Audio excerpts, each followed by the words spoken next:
اور اب army chief کی کرٹیسائز بھی کیا ہے. تو بات یہ ہے کہ ہماری سیاسی جماعتیں جو مقصد ہے سیاست کا، جو جس لیے سیاست کی جاتی ہے عوام کی فلاح اور بہتری کے لیے، وہ تو ایشو فارغ کر دیا ہے.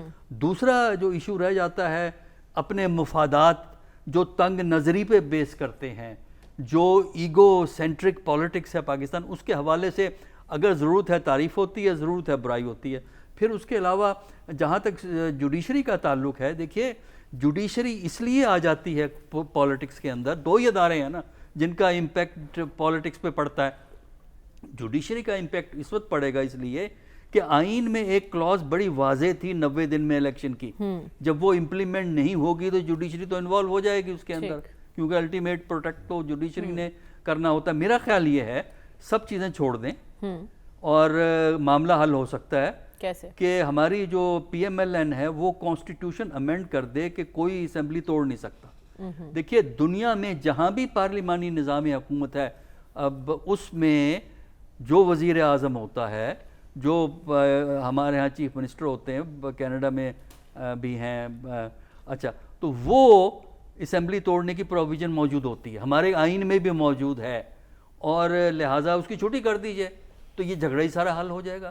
لیکن اگر آئین میں موجود ہے تو پھر اس پہ کیا اعتراض ہے؟ مجھے یہ بتائیے نا کہ آپ نے یہ کیوں کیا، آپ نے وہ کیوں کیا. صرف یہی نا کہ مصلحت یہ ہے کہ ضرورت اس بات کی ہے کہ اس بات کو اس طرح پیش کیا جائے کیونکہ موجودہ حکومت کے مفادات سرو نہیں ہوتے. تو ہم سیاست پاکستان میں اصول کی بنیاد پہ نہیں کرتے، سیاسی جماعتوں کے مفادات کی بنیاد پہ کرتے ہیں، اور انہی مفادات کی بنیاد پہ سیاسی جماعتوں کے رویے لوگوں کی طرف اور اداروں کی طرف ہوتے ہیں. ٹھیک ہے.